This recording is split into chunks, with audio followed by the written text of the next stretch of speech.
Okay, hi guys, so today's video is a bit of a different video. I haven't done one like this in a while. I haven't done anything related to traveling in a while actually, and it's because I've been so busy, with work and everything that I'm doing that I haven't been traveling a lot. I've been so busy I haven't really had the time to vlog or blog about traveling. Hopefully when everything calms down in my life I'll be able to produce this kind of content. It sucks, but that's life. You can't do everything at the same time, right? You can't. But this video was suggested by one of my lovely people on Patreon. Someone requested for me to talk about my favorite cities, and this was like, approved by another person, so I was like, you know what, that's actually really nice. The first city that I'm going to talk about is going to be no surprise for those of you who know me. I'm going to talk about Budapest. So Budapest is the capital city of Hungary, which is a country situated in Eastern Europe, but not too far in the east, I'd say. It's quite a big city. It's quite a touristy city as well, but I feel like it hasn't lost any of its charm due to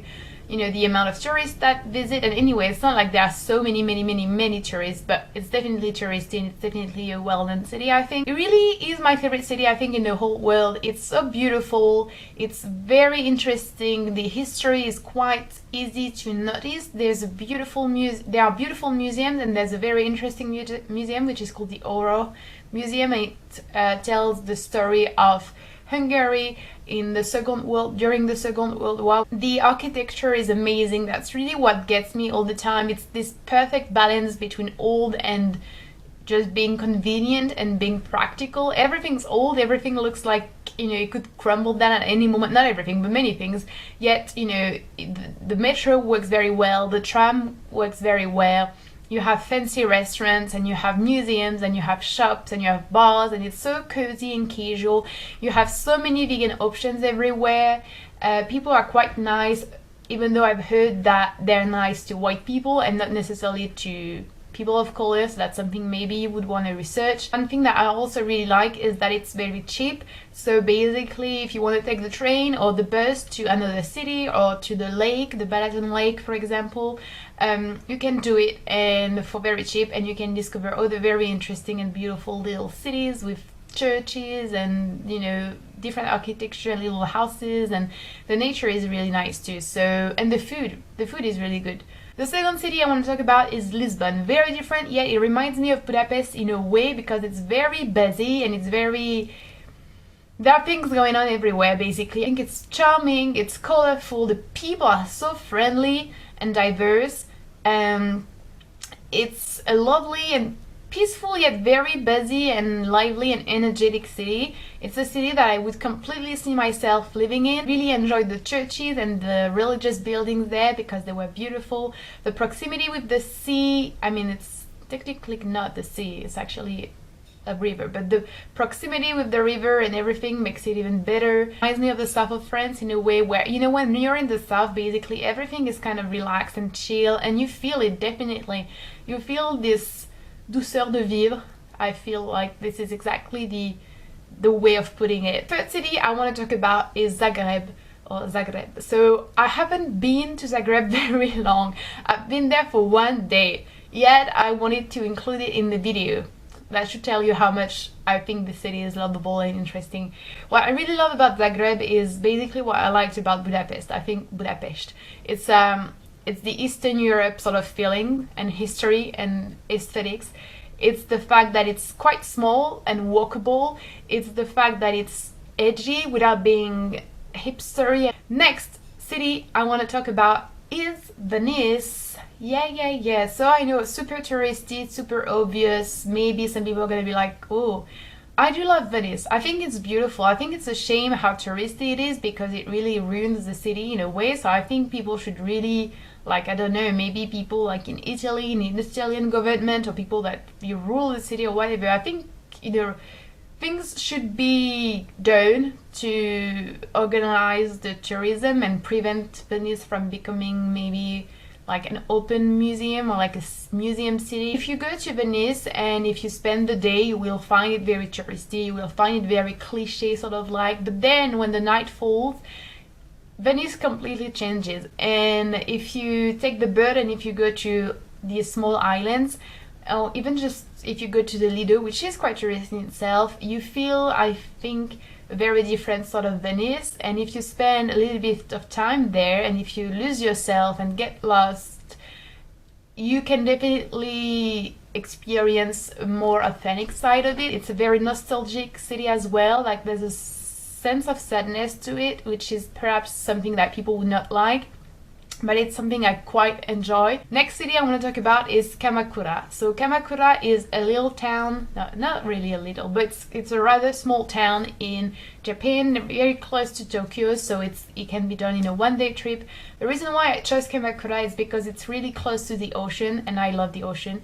It's because it's so peaceful. It's so peaceful and beautiful. You have those very Japanese houses and railways and temples and little streets and little shops and the seaside, and you have everything that makes a place lovely. Guys, we were cut. Anyway, I was saying that Kamakura has a very special charm, and I would highly suggest anyone visiting Japan to go there, especially because it's very accessible and full of cultures. The last two cities I want to talk about are perhaps not favorite, but definitely very special cities to my heart. The first one is Kyiv in Ukraine. I went there, I don't even know how many years ago. Anyway, I went to Kyiv a while back, and I can't wait to go again because I feel like I haven't explored enough of the city, and I definitely think it would be best to discover Kyiv with a local, which is something I would really like to do. So if you live in Kyiv,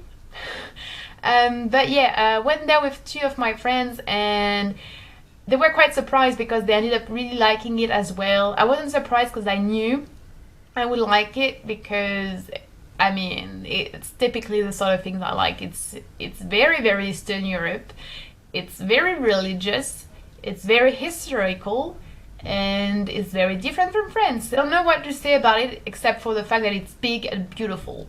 It's really beautiful. You have beautiful buildings, beautiful churches, beautiful cathedrals, beautiful everything, and all the people I met there were absolutely lovely. At a country that we don't know very well, I feel, in France, and I'm pretty sure that if it's the case in France, it's the case in the States and in other Western European countries, and that's a shame because the history is very interesting and should really be known and deserves to be known, and Ukrainians have been through things that we should know about. I think it's a shame that not more people go there and visit, because it's beautiful and it has a lot to offer in terms of history, of architecture, of art. The art is mind-blowing. The last city I want to talk about is Mandalay, which is a city in Myanmar. So Mandalay is a bit different because cities in Myanmar are very different from any other cities I've been to, in the sense that they don't have like public transports and pavements and sidewalks and stuff like that, which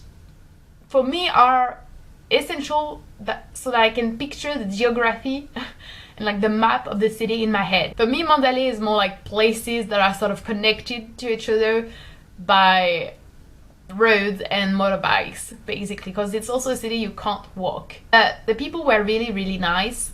The hill and the temple at the top were also very nice. The temple within the cities were beautiful, and apparently it's a very, very important city. It was a former capital. You know, when you walk at night and you have those restaurants which are open into the streets, and you have all those people gathering together at those really long tables and sitting together even though they don't necessarily know each other, and they watch the TV and they eat at the same time. It feels like basically you're in a giant living room.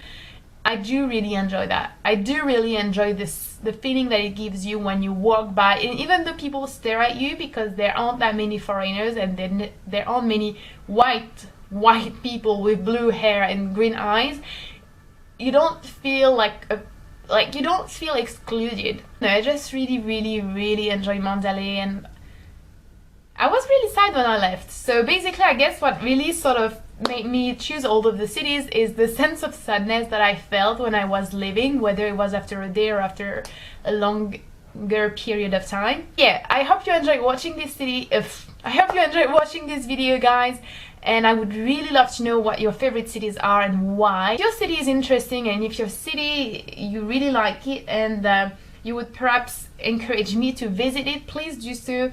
and I would really like to maybe go and meet some of you and film with you and do stuff like that with you.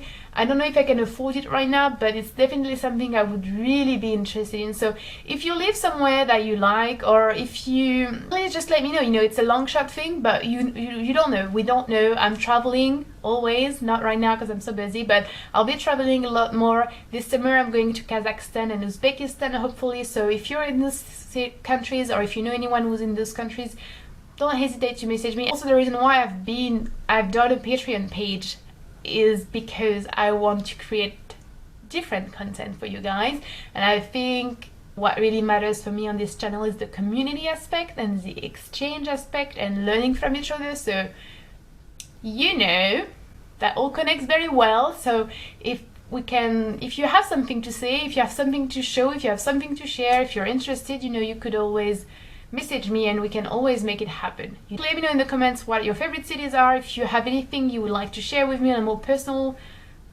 level, there's going to be an email down below.